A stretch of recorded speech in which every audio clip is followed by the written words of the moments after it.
The signal came on a Tuesday. John Miller sat at his desk at NASA's main control center, sipping his third coffee of the morning. The computer screen in front of him flashed with an alert he had never seen before. "Lisa, take a look at this," John called to his colleague. Lisa Warren pushed her chair across the floor until she was next to John. Her eyes widened as she studied the screen. "That can't be right," she said. "The pattern is too regular, too perfect." The signal had come from beyond Jupiter's orbit, a repeating mathematical sequence that could not have formed naturally. John and Lisa looked at each other. After years of searching the stars, humanity had finally found proof they were not alone. Within hours, the president was informed. Within days, the world knew. Humanity held its collective breath as the signal grew stronger. Something was coming toward Earth. 1 month later, the visitor arrived. The ship appeared suddenly in Earth's orbit, much faster than anything humans had built. It was smooth and silver, shaped like a leaf, and as large as a small city. Fighter jets scrambled to meet it, but the ship made no threatening moves. "Me? Being hailed," Lisa said, her voice shaking slightly. She sat in the main communications center with John and 50 government officials. "They're broadcasting on our frequencies, in English." The screen lit up. The alien that appeared looked almost like a tall human with blue-tinted skin and large eyes. It wore what seemed to be a uniform with strange symbols. "Greetings, people of Earth. I am Ambassador Zortak of the Indari species. We represent the Galactic Confederation, and we have come to welcome you." The room fell silent. John found himself appointed as the human spokesperson simply because he had been the first to detect the signal. "We welcome you to Earth," John said, his mouth dry. "We have many questions." Zortak smiled, an expression surprisingly similar to a human's. "And we have been waiting a long time to provide answers. Your species has been watched for centuries. You have reached the technological threshold. The Confederation invites Earth to join as its newest member." The news shocked everyone. Humans had imagined first contact in many ways, from invasion to scientific exchange. No one had expected an invitation to join a galactic community they never knew existed. In the following weeks, Earth learned about the Confederation, 27 advanced species working together across thousands of star systems. They shared technologies beyond human imagination and revealed that faster-than-light travel was possible. But John noticed something strange during the meetings with various alien representatives. They seemed to argue constantly among themselves, with Zortak often looking stressed. "Your people have a quality we find fascinating," Zortak told John privately after one particularly tense meeting. "You understand opposing viewpoints in ways my species cannot." "What do you mean?" John asked. "The Confederation is divided," Zortak admitted. "Some species believe in technological advancement at all costs. Others favor tradition and caution. These viewpoints have become so opposed that we fear civil war. That is partly why we contacted Earth now. We have studied your history, your literature, your diplomacy. Humans possess a unique ability to see multiple sides of an issue." John thought this was strange. Humans fought wars all the time over disagreements. "We're hardly perfect at getting along," he said. "But you adapt," Zortak replied. "You change. Most Confederation species evolve to fill specific roles and think in specific ways. Humans evolve to be generalists, to understand different perspectives. This is rare and valuable." 2 months after first contact, the Confederation invited Earth to send representatives to the Galactic Council meeting. John and Lisa were selected, along with several diplomats and scientists. The human delegation traveled on Zortak's ship. John spent hours at the viewing port, watching stars streak by at impossible speeds. Earth seemed very small now. The Confederation headquarters orbited a neutron star at the galaxy's center. The station was enormous, with architecture from dozens of alien cultures blended together. Thousands of different beings walked its corridors.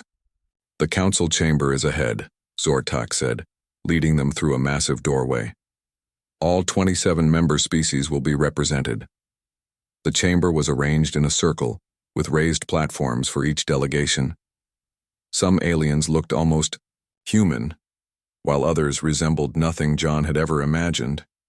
Crystalline beings, floating gas clouds contained in mechanical shells, and creatures that seemed to shift between solid and liquid forms.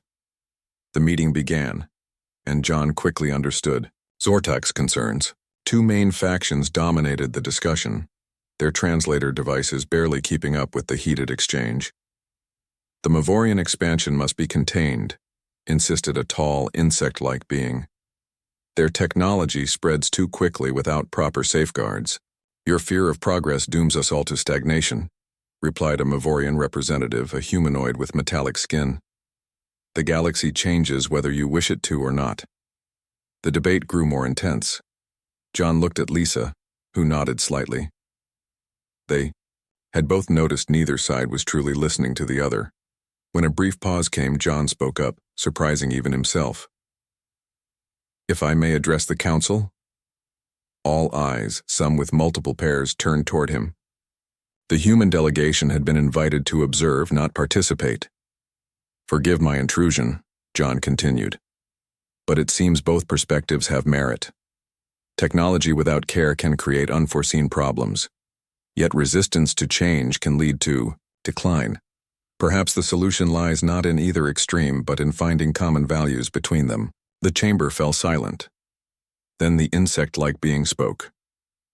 The human speaks with unusual clarity for a newly contacted species. The Mavorian representative added, They see both sides. Interesting.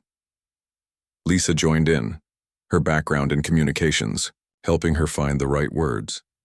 On Earth, we've faced similar challenges, different cultures, different values. We've made many mistakes trying to resolve them. But we've learned that lasting solutions come when all sides feel their core concerns are addressed. The debate that followed was more measured, with both factions beginning to acknowledge each other's points. Nothing was resolved that day, but something had changed. The humans had demonstrated a perspective that many Confederation species found difficult to achieve. As they left the chamber, Zortak pulled John and Lisa aside. You've confirmed what we suspected. Humans possess a diplomatic ability that may help save the Confederation from itself. John felt a mix of pride and concern. Humanity had just found its place in a vast, complex galaxy. Their perceived weakness, their messy, complicated history of conflict and resolution, might actually be their greatest strength.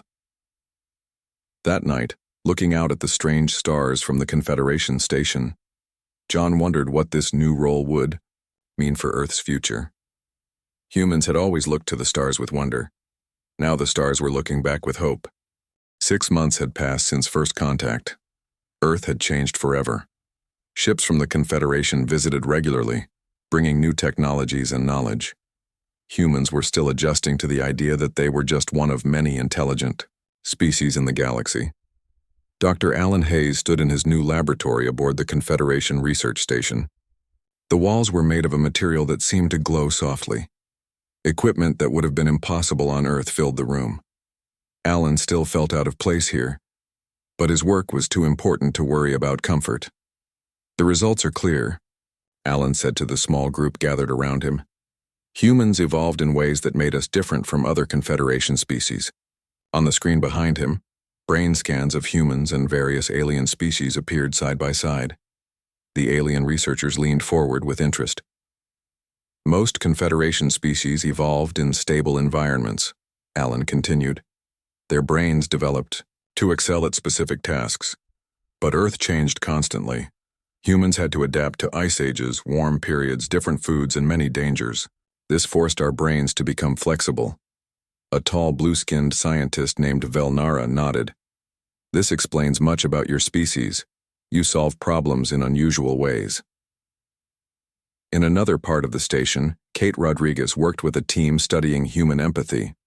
Kate had been a psychologist on Earth before joining the Confederation research program. Watch this, Kate said, pointing to a screen showing a human test subject. The person was watching a video of someone in pain. See how the human brain activates? They feel what others feel. even species that look nothing like them. Fascinating, said the insect-like scientist next to her. My species only feels connection to those with similar genetic patterns. Most Confederation members are the same. Humans appear to be different. Far from the research station, the USS Horizon traveled through space with a mixed crew of humans and aliens. It was the first human ship equipped with Confederation technology. Commander Peter Foster stood on the bridge, watching the stars streak by at speeds he still couldn't fully comprehend. "Commander, we're approaching the exercise zone," said his first officer, Maria Diaz.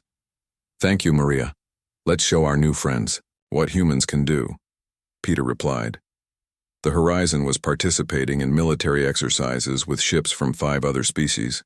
Humans were still learning Confederation combat tactics, but Peter had a plan of his own. The exercise simulated a rescue mission. Each ship had to navigate through an asteroid field to reach a disabled vessel, while other ships played the role of enemies. "Standard approach would be to follow the main channel through the asteroids," said Krell, their Taurian tactical officer. His gray skin and 4 eyes made him look imposing, but Peter had learned he was actually quite friendly. "What if we don't do what's standard?" Peter suggested. "Let's use the asteroids as cover." Krell looked confused. "But the debris would damage our sensors." "Not if we bounce our sensor signals off the larger asteroids," Peter said. "We can see without being seen." The crew looked uncertain but followed Peter's orders. The Horizon slipped between the spinning rocks, using them as hiding places while they detecting enemy ships. They reached the disabled vessel first, surprising the other teams. When the exercise ended, commanders from the other ships contacted the Horizon. "Your tactics were unexpected," said a Malosian captain, her feathered crest rising with interest. "We have run this exercise the same way for decades. You found a new solution." Peter smiled. "Humans like to think outside normal boundaries." Back at the research station, Alan Hayes met with senior Confederation officials. Among them was an ancient-looking alien with pale skin and eyes that seemed to see through everything. He belonged to the Vordani, one of the oldest species in the Confederation. "The humans show great promise," the Vordani said. "His name was Teren, and he had lived for over 300 years. They remind me of the unifiers mentioned in our oldest texts." "Unifiers?" Alan asked.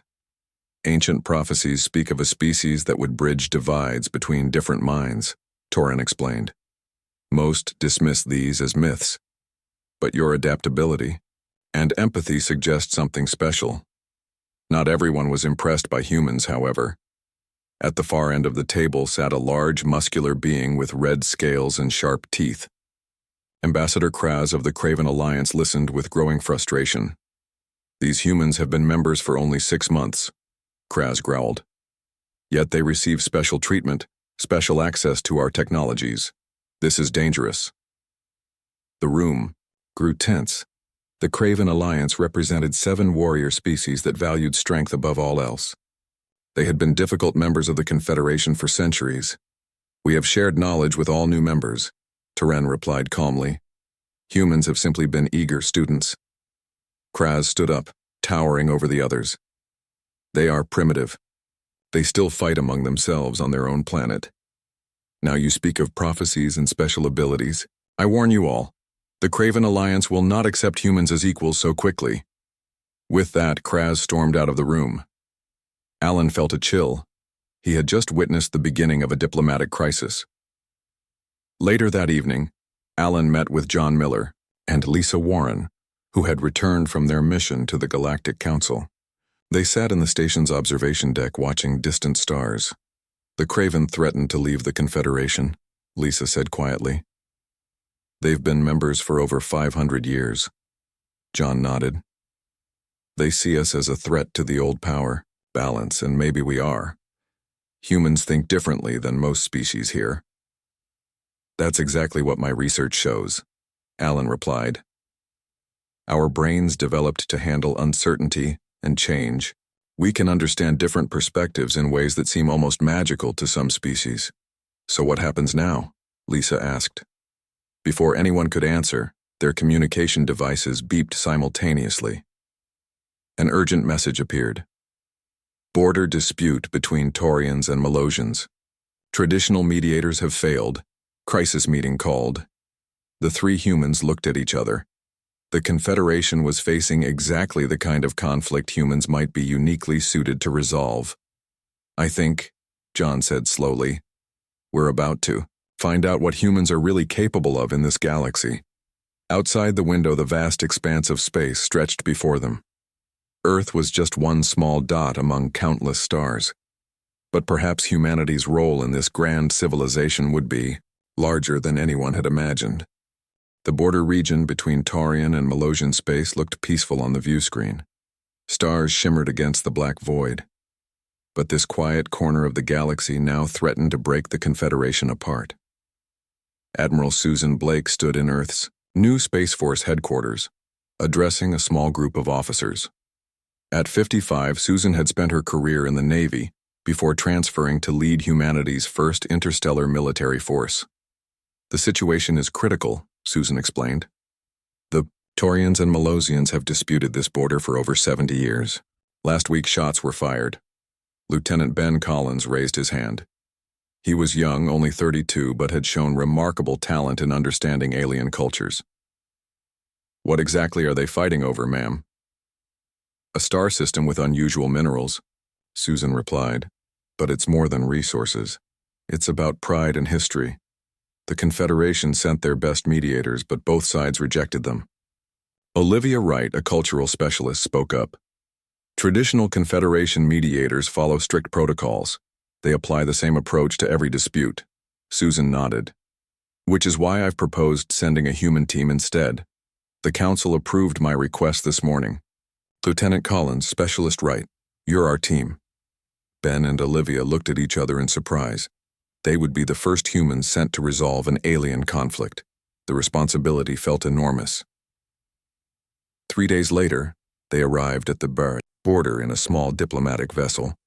The neutral station where negotiations would take place hung in space between two much larger ships, one Taurian, one Melosian. Ready? Ben asked as they prepared to board. Olivia took a deep breath. As ready as I'll ever be. The station's meeting room was cold and sterile. The Taurian delegation sat on one side, gray-skinned beings with 4 eyes and serious expressions. The Melosians sat opposite, with feathered crests and bright colors that shifted with their emotions. We accept these talks only because the Council insisted, said Krell, the Taurian leader. His voice was deep and rumbling through the translator. We have the same feeling, replied Ziv, the Melosian representative. Her crest flashed red, a sign of annoyance, Olivia noted. Ben stepped forward. Thank you both for agreeing to meet. We understand these negotiations have been difficult. Previous mediators failed because they do not understand, Krell said. This system belongs to Taurians by right of first discovery. Discovery means nothing, Ziv shot back. Melosians have worked those planets for generations while Taurians were merely claiming ownership from afar. The familiar arguments continued for hours. Ben and Olivia said little, just listening and watching. They noticed things the previous mediators had missed. How the Taurians became more rigid when their honor was questioned. How the Melosians' crests changed color with certain topics. After the first day ended with no progress, Ben and Olivia stayed up late in their quarters, discussing what they had observed. The real issue isn't the star system, Olivia said. Did you notice how Krell kept talking about respect? Ben nodded. And Ziv mentioned family connections to those planets 15 times.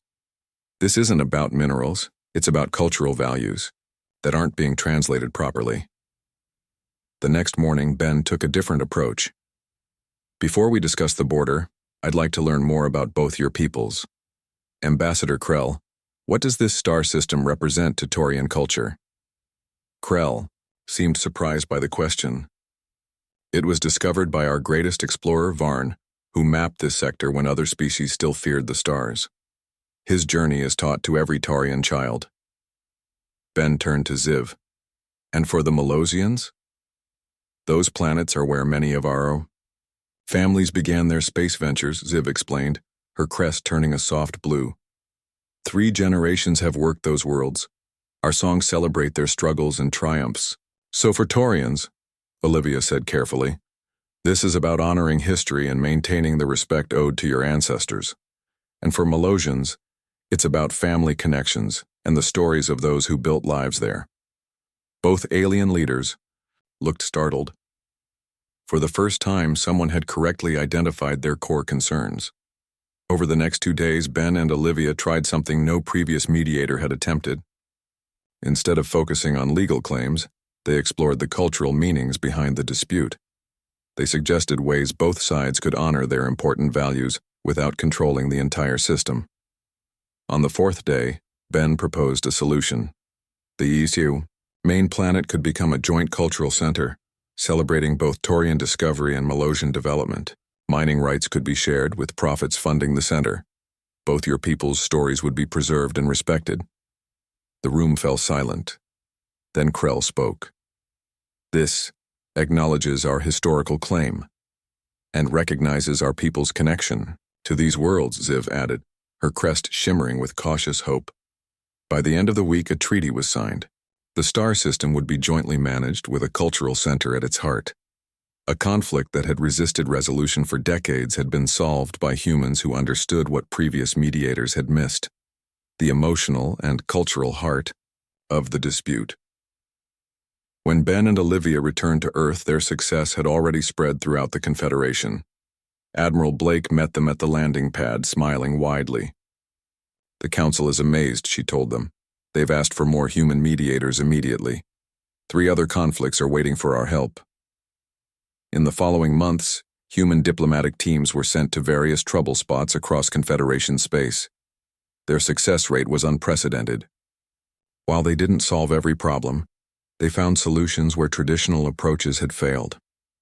6 months after the Taurian-Melosian Treaty, the Galactic Council called a special session. John Miller, now Earth's official representative, sat nervously as the council leader addressed the assembly. For centuries, our protocols for conflict resolution have followed the same patterns, the ancient Vordani Council leader said. Humans have shown us a different way, one that considers the unique cultural and emotional aspects of each dispute. Therefore, we propose establishing a specialized human diplomatic corps within the Confederation structure. The vote was nearly unanimous. Only the Craven Alliance abstained, still suspicious of human influence. As John left the chamber, Ambassador Zortak approached him. "This is unprecedented," the blue-skinned diplomat said. "No species has been given such a role so quickly after joining the Confederation." "We're just happy to help," John replied. "You do more than help," Zortak said seriously. "You may be saving the Confederation itself. The divisions were growing too deep before you arrived. Humans see connections that the rest of us miss." John looked out at the stars through a nearby viewport. Just 1 year after discovering they weren't alone in the universe, humans had found their place in the galactic community. Not as the strongest or most advanced species, but as something perhaps more valuable: peacekeepers who could bridge the gaps between different minds. The Human Diplomatic Corps would soon become the most respected institution in the Confederation. But greater challenges were coming, ones that would test humanity's unique abilities to their limits. 5 years had passed since humans first joined the Galactic Confederation. In that time, the Human Diplomatic Corps had grown from a small experimental group to one of the most respected institutions in galactic society. Thousands of Earth's best negotiators, psychologists, and cultural experts now served throughout Confederation space. Major Laura Hill stood on the bridge of the peacekeeping vessel, Harmony. At 41, Laura had risen quickly through the ranks of the Human Diplomatic Corps. Her ship was special, the first in the Confederation designed specifically for peacekeeping rather than war. "Status report," Laura said to her mixed crew of humans and aliens. "We're approaching the Calarian system, Major," replied her Taurian navigation officer. "Local authorities have been notified of our arrival." Laura nodded. The situation on Calaria was concerning but not unusual for her team. A trade dispute had turned violent, with both sides threatening further escalation. The Human Diplomatic Corps had been called in to help, as they had been countless times before. What no one on the Harmony knew was that a much greater threat was emerging elsewhere in Confederation space. In a distant sector near the Galactic's rim, a Confederation science vessel had gone silent. Then another, then a small outpost. At first, these disappearances seemed unrelated, but soon, a pattern emerged. In the Confederation's Central Command Center, Admiral Susan Blake reviewed the disturbing reports with growing concern. 7 ships and 3 outposts in the past month, Susan said to the officers gathered around, her all in systems close to the outer boundary. Pirates? Suggested one of her assistants. Susan shook her head. Pirates don't make entire outposts vanish without a trace. A communication officer interrupted. Admiral, we're receiving a transmission from the edge of Confederation space. It's unlike anything we've seen before. The main screen activated. What appeared was not a face or even a recognizable form. It was a shifting pattern of light and geometric shapes. When it spoke, the voice sounded artificial and emotionless. Attention organic collectives. We are the Nexus.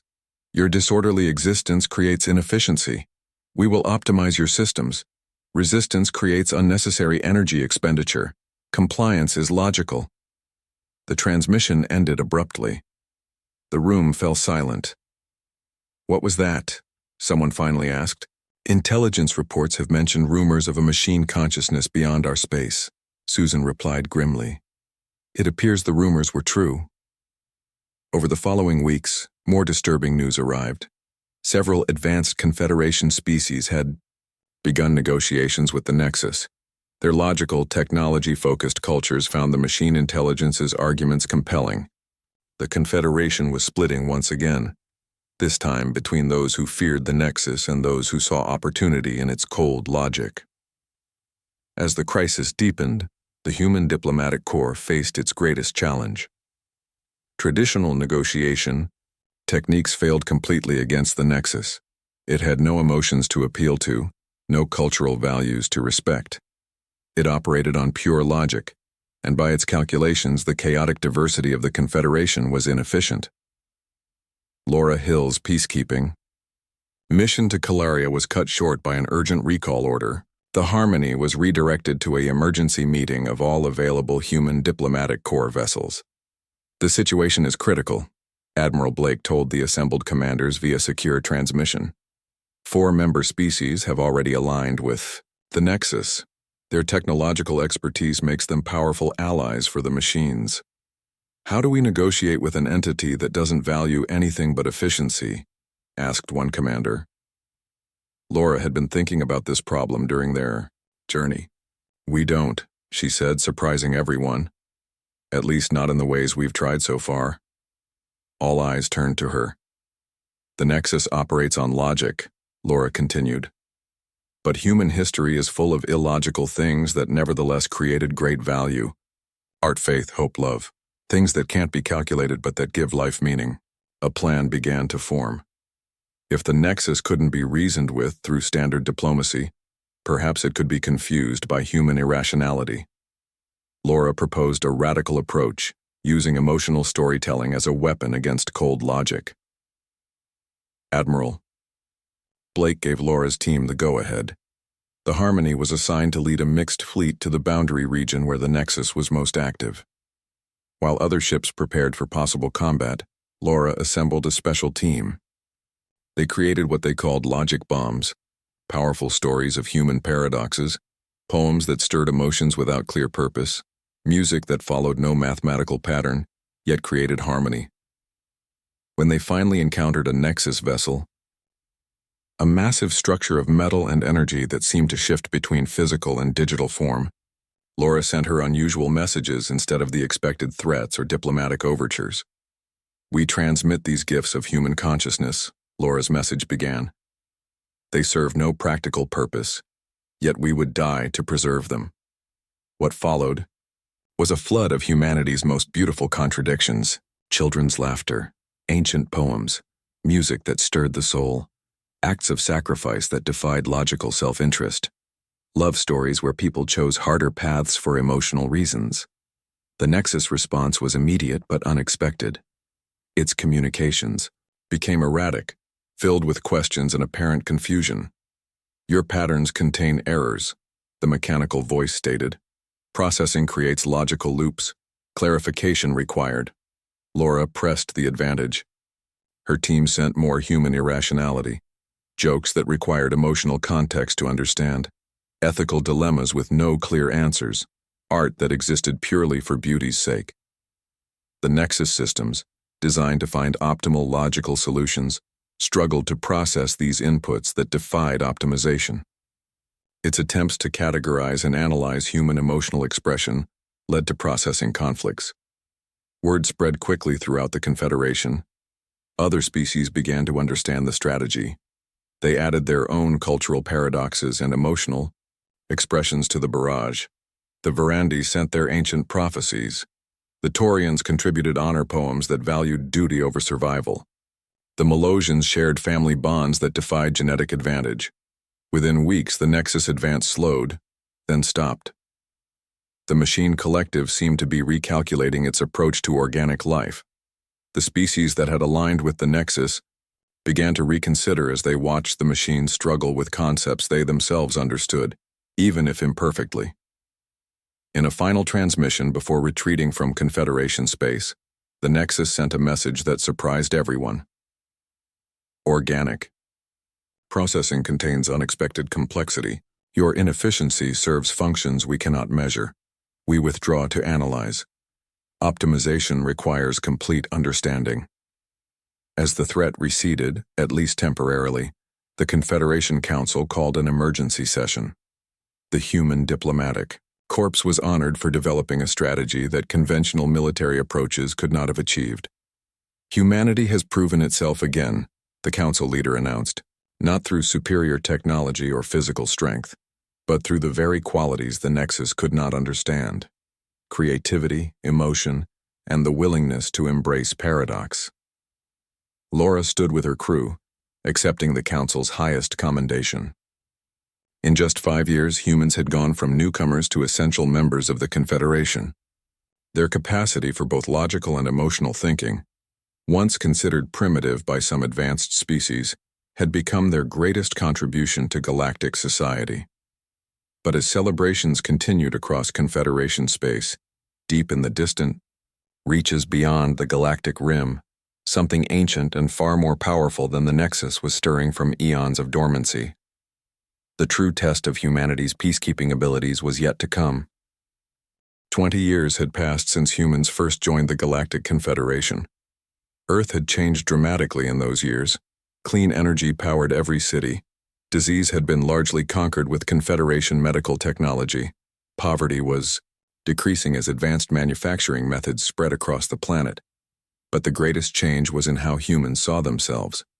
Once alone in the universe, they now stood as respected members of a vast galactic community. And not just members, they had become its heart. Grand Admiral Daniel Carter looked out at the combined peacekeeping fleet from the bridge of the flagship Guardian. At 63, Daniel had seen humanity rise from newcomers to leaders. The IZUS fleet he commanded included ships from all 27 Confederation species, united under a single purpose: maintaining the peace that had settled across the galaxy. "Status report," Daniel said to his executive officer. "All systems normal, Admiral," replied Commander Eli Patel. "The diplomatic team is ready to begin the annual treaty renewal ceremony with the Nexus border forces." Daniel nodded. After their first encounter 15 years ago, the Nexus had eventually returned to Confederation space, not as conquerors, but as cautious neighbors. The machine intelligence had been fundamentally changed by its exposure to human irrationality. It now maintained a respectful distance with annual meetings to ensure peaceful relations. As Daniel prepared for the routine diplomatic mission, an urgent message arrived from Confederation headquarters. "Priority alert," announced the communications officer. "Unknown energy signatures detected in the Andromeda sector. Ancient protection protocols have activated across multiple systems." Daniel frowned. "Ancient protocols? Which species controls that sector?" "That's the strange part, sir," the officer replied. "The protocols aren't from any known Confederation member. They appear to predate our oldest records. Before Daniel could respond, the ship's sensors detected a massive energy surge. Space itself seemed to ripple across the view screen. A blinding light filled the bridge, then faded to reveal a strange vessel unlike anything they had seen before. It appeared to be partly physical and partly energy, with a structure that seemed to shift between different states of matter. "We're being hailed," reported the communications officer, surprise evident in her voice. The screen activated. The being that appeared was humanoid but clearly alien, tall and slender with skin that glowed from within. Its eyes held a depth of knowledge that made Daniel instinctively straighten his posture. "We are the architects," the being said, its voice resonating with power. "We returned to inspect our work." Across the Confederation, similar vessels appeared. On thousands of worlds, the same message was delivered. The architects had awakened. Historical records were quickly searched. The oldest species in the Confederation, the Vordani, had myths about godlike beings who had seeded the galaxy with life billions of years ago, then departed to sleep until their creations had matured. Most had considered these stories to be mere legends. The legends had come to life. The architects wasted no time in making their assessment known. They were disappointed. The galaxy's development had not followed their grand design. Too much conflict, too much chaos, too many species that had evolved in unexpected ways. "The experiment requires correction," the architects announced from their enormous vessels positioned throughout Confederation space. "We will reset problematic evolutionary lines and begin again with improved parameters." Panic spread across the Confederation.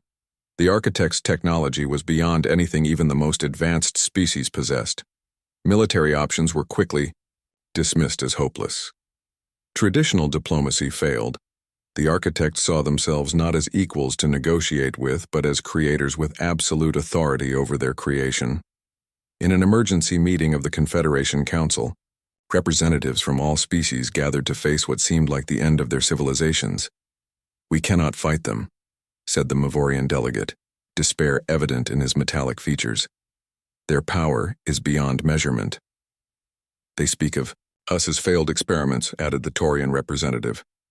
"How does one reason with a disappointed god?" The council chamber fell silent.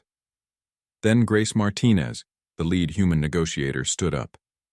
At 55, Grace had risen through the human diplomatic corps to become its most respected member. "We need to show them what they don't understand," Grace said firmly. "The architects see only failures because they're looking for specific outcomes. They don't recognize that diversity itself has value." A bold plan formed. If the architects couldn't be fought or reasoned with through normal channels, perhaps they could be reached through understanding, the very skill that had made humans valuable to the Confederation in the first place.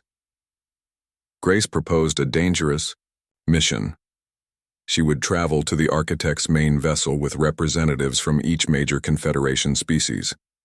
Instead of pleading for survival, they would present the unexpected beauty that had emerged from the architects' flawed experiment. Daniel. Carter volunteered the Guardian as the transport vessel. "If anyone can make the architects understand, it's Grace," he told the worried council. The journey to the architects' command ship was tense. The massive vessel hung in space like a small moon, pulsing with energies that the Guardian's sensors couldn't even classify. When Grace and her team boarded the alien ship, they found themselves in a space that seemed to exist partly in another dimension. The architects regarded them with the cool detachment of scientists observing specimens. "You come to appeal for your continuation," stated the lead architect. "It is futile. Our scans show deviation from optimal development patterns."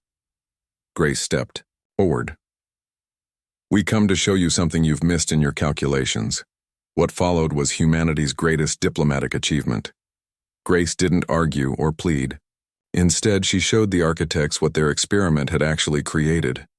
Not the perfect order they had planned, but something perhaps more valuable. She showed how the interaction between different species had created art forms that could never have existed otherwise.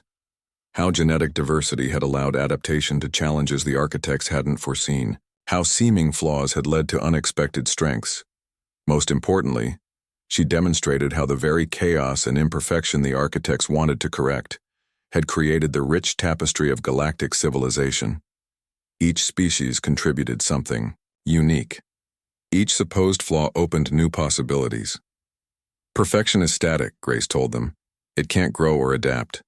But imperfection, that's where creation happens.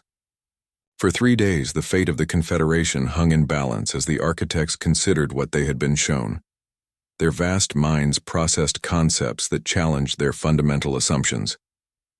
On the 4th day, the architects made their decision. Their great ships withdrew from populated systems. The threat of reset was withdrawn. "We will observe longer," the architects announced. "The unexpected variations require further study. This experiment has produced interesting results." It wasn't a complete victory, but it was enough. The Confederation had survived its greatest threat not through force, but through understanding and communication, the very qualities humans had brought to galactic society. In the years that followed, the Confederation evolved into something greater than before. The brush with extinction had united former rivals. The architects remained distant observers, occasionally communicating with the human diplomatic corps, the only group they seemed to find intriguing. Earth became known throughout, the stars by many names, but the one that mattered most was simple: Peacekeepers. Not because humans were the strongest or the smartest, but because they had the rarest gift of all, the ability to understand minds different from their own. As new species joined the galactic community and new challenges arose, humans remained at the heart of the Confederation, building bridges between different forms of life, finding common ground among the stars, and proving that sometimes the most surprising strength is not the power to conquer, but the wisdom to connect.